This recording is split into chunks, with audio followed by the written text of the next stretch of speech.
Today, I want to talk about it being okay to let go and the power of letting go. And one of the coolest sermons I heard from a long time ago was the idea of we have some unlearning to do. That so much of spiritual practice is the idea of unlearning so much of that which we have learned, right? We think as children, the thing that we want to do with our children is kind of fill them up with this knowledge and information. And oftentimes what we do with our children, us being children at some point, you remember being a child? Is that we were filled up with stuff, right? Maybe our parents meant well. Maybe the people in our lives meant well. They meant to inspire us and give us good ideas, and sometimes those ideas weren't so good after all. Sometimes maybe they harmed us more than helped us. And so this whole spiritual path has so much to do with unlearning that which we have learned. Yoda said it as well. Got to unlearn. Unlearn that which we have learned. And learn anew that which gives us life. That which really sets us free. And to unlearn, we have to let go. We have to actually make it a spiritual practice to consciously and constantly let go of things. We accumulate a lot. A few years ago, I went through this process of purging all my personal effects. I went through, not all of them, a lot of them. I went through this process of purging so many things that I've accumulated over the years that I was just kind of dragging through life. I was just kind of bringing it through life with me. And I realized that I wasn't even using most of this stuff. It was a hindrance. Wasn't even using it. Wasn't even for my benefit. And so I'm thinking, what am I doing with this stuff? It's not benefiting me in any way. And we all get to choose that which we hold on to and that which we let go. But the invitation for consideration this morning is to just come to an understanding of what perhaps you're holding on to that no longer serves you, and to understand you can let go. Say, I can let go. I can let go. You can let go. First is the permission. Not that I'm giving you permission, but you're giving yourself permission. I can let go. There's something about simplicity that's very beautiful. I think especially as we kind of get on in life a little bit. Simplicity, baby. Simplicity helps life go down a little bit easier. So I have to look and just say, why am I holding on to this thing? Is it an idea of the past? You know, something that was beautiful at one time, that had meaning at one time, but it just doesn't anymore. Like the idea of God being Santa Claus. Maybe at some point was a life-giving idea and it just doesn't serve anymore because maybe I know. Sorry, Michael. He's got a shocked look on his face. He's not the only one. I'm sorry, excuse me. Should have said something, a disclaimer about the morning, right?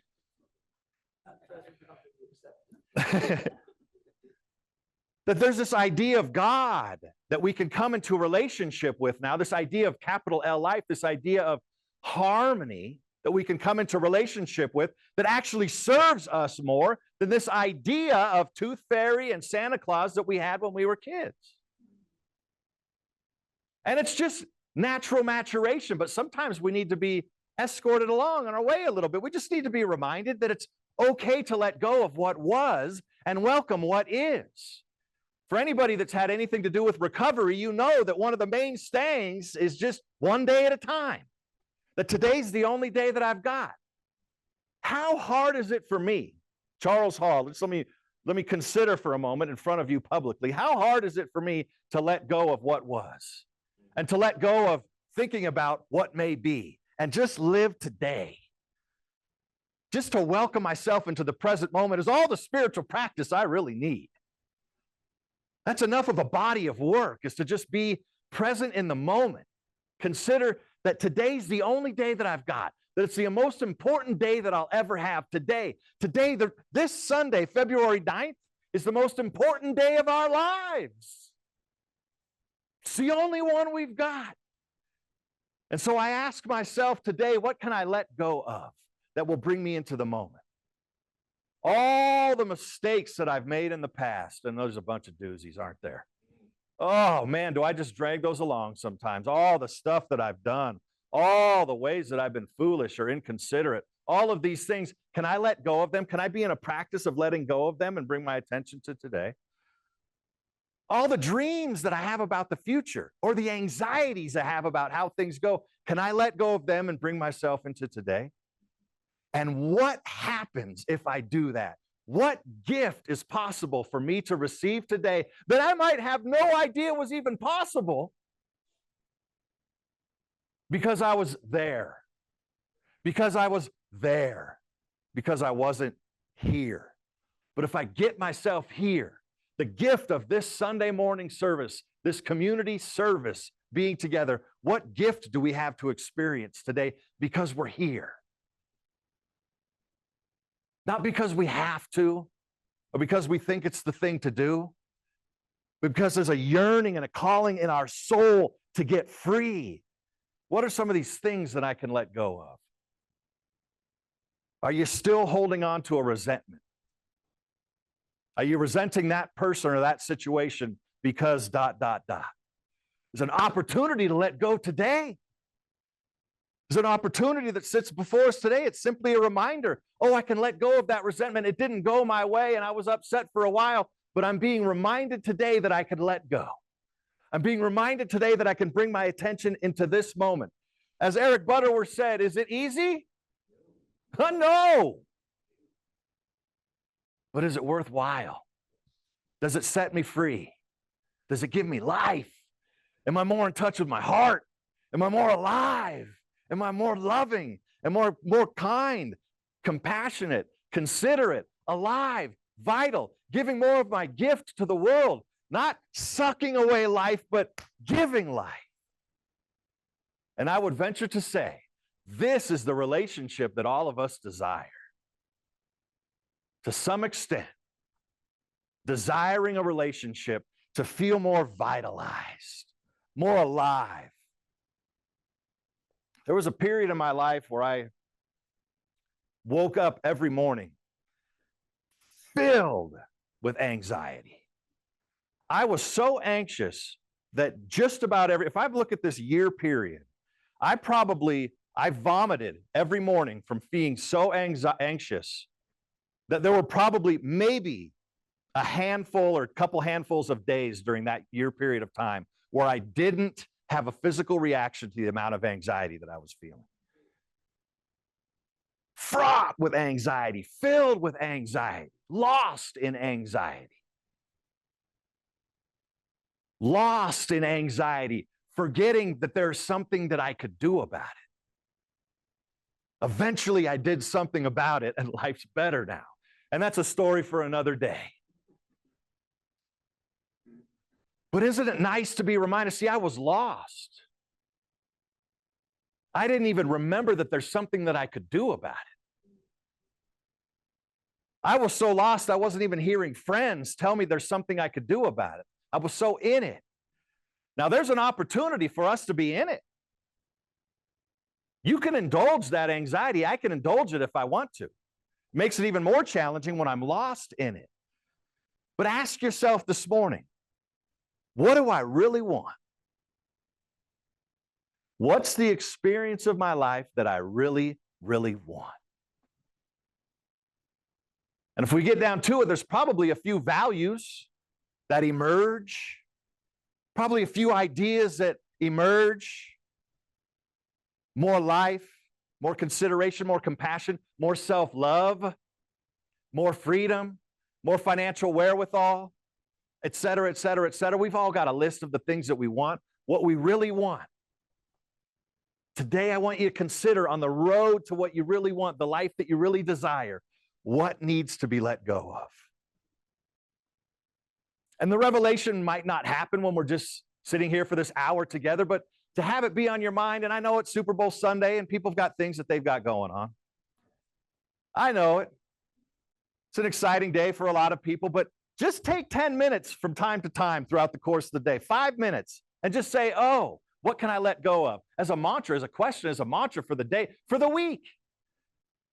To be reminded, to remind yourself, what can I let go of? Allow it to be a spiritual practice for this week. Are there resentments that I need to let go of now to really be able to get on with my life? Are there unforgivenesses that I really need to let go of now to really be able to get on with my life? And the thing about resentments and forgiveness, gang, is all that we're doing is giving ourselves more life. All that we're doing is setting ourselves free. We know by now that letting go of resentment and practicing forgiveness doesn't do anything to the person that we have the issue with and does everything to set me free. We know that now, don't we? It has everything we do is a relationship with ourselves, and then then everything is just a projection of that. The only relationship we have is the one right here. What can I get busy getting? What can I get busy letting go of in order to be more in love right here, to be more in alignment right here, to be more joyful right here, to wake up feeling peaceful, to wake up feeling hopeful, to wake up being ready to be awake for the day and see, oh, what gift? I'm so in the present today. What gift does life have to offer me? That's a great mindset to be in. I'm so in the present today that I can't wait to see what gift life has to offer me.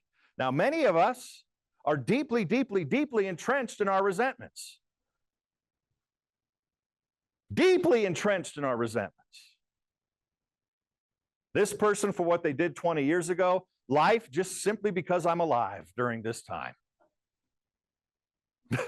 Who knows what it is? You know what it is. Deeply entrenched, and especially if we haven't had some sort of mechanism or practice along the way to be able to mitigate it or let go or release, it just gets thicker and thicker and thicker and thicker and thicker. Starting now, we can make a difference in our own lives. Starting right now. Starting right now. We can start all over.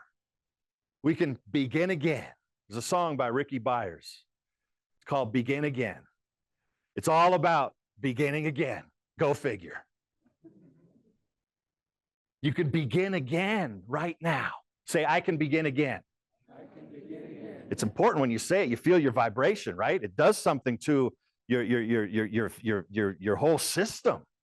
When I say these words, I can begin again. It does something. And then we begin to requalify, reconfigure, realign our very identity.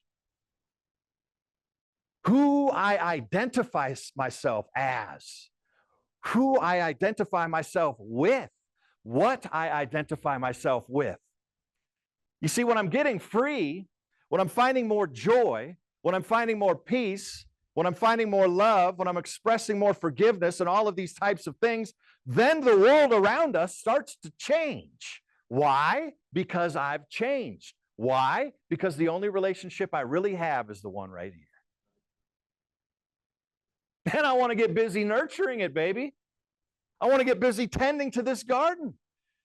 And I know now that I can begin again. I know now that I can let go. I know that I can leap into new ways of being. And I don't care what anybody else says or thinks about it. That's one of the big let goes is external consideration. What are they going to think? What if they find out? The external considerations of our lives. There's something about maturing into a relationship that's so solid with the self that I lend less credence to the world, less credence to people's opinion, less credence to people's ideas about how I'm supposed to be, who I'm supposed to be, and how I'm supposed to show up, that I give myself a greater permission to be free, to get free. And I'm internally coordinated instead of externally coordinated. And I start to experience a greater joy. I start to experience a greater permission to fly, to do that internal work that's going to allow me to show up differently, and people are just going to have to deal with it. They're just going to have to deal with it. But do I have the courage enough to be able to go through that transformational process in order to become different? And it's never too late, gang. We can do it today. We can do it this week. We can wake up one Sunday a week from today and go, whoa, I'm a little bit different. I'm a little bit changed. I feel a little more myself. Oh, what is this? What's happening? I feel a little more freedom, a little more joy. What's happening? Oh, I'm transforming. Starts right at home, though, with permission. I can let go. Say it again. I can let go. I can let go. What this let go leads to is a greater freedom. I know I keep saying that word over, but it's true. Just a greater self-love, a greater witnessing of the beauty that is all around, a lessening of anxiety, a lessening of wonderment about the future, and more being in the moment because it's worked out so far. My life has worked out so far, and there have been some really crazy things that have happened. Some wild things where I didn't know if it was going to be okay. But what does okay mean anyway? Isn't it said something like the person that's truly crazy doesn't know they're crazy, and there's a freedom in that? They don't know they've lost it. And there's just, I think of that, what was that movie, Shine, the piano player? You remember the movie Shine? The piano virtuoso, he was playing a concert, a solo concert, and he kind of had a mental break in the middle of a concert. I think that was the name of that movie, Shine, or something like that. Jeffrey Rush, I think he played it.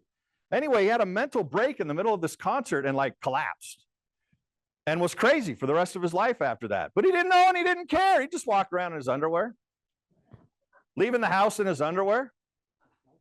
Am I saying to do that? No. But also when you start losing your mind, there's a freedom there.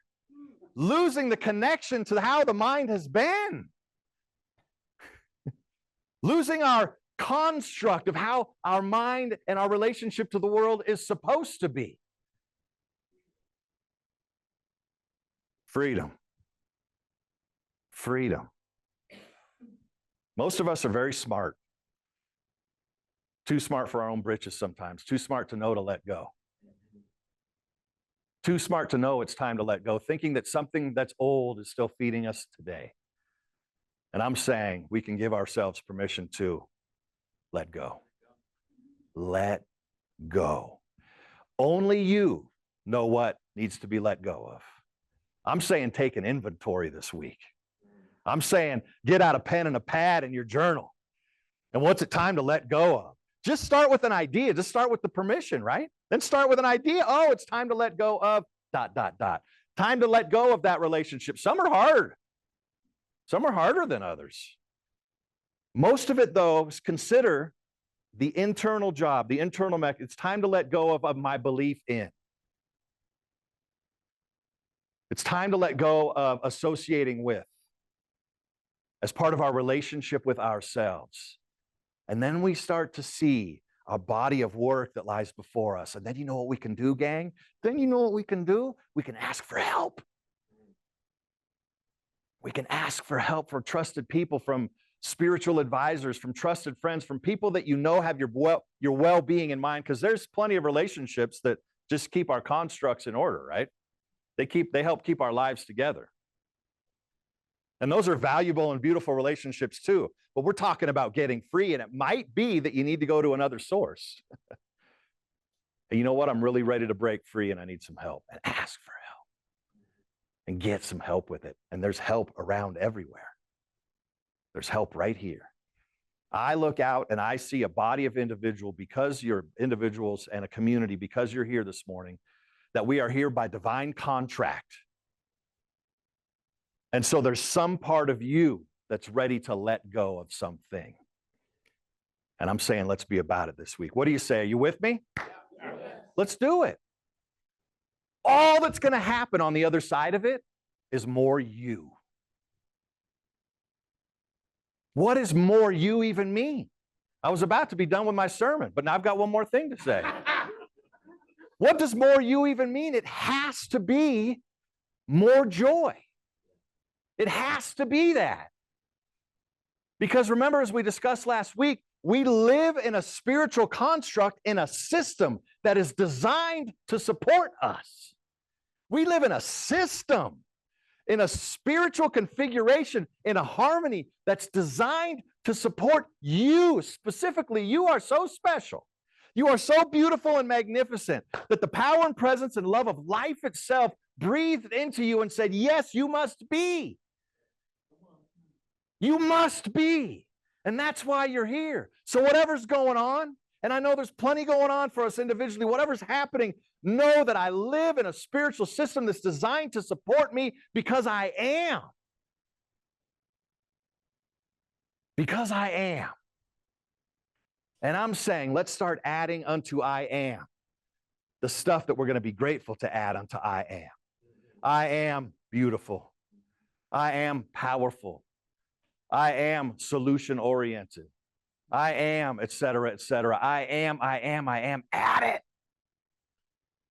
Be about it. And take it seriously, because on the other side of it is your life. And right on through it is your life. So you're just giving yourself just this big old, oh, I love you. And be about the work of letting go. Yes? And so it is.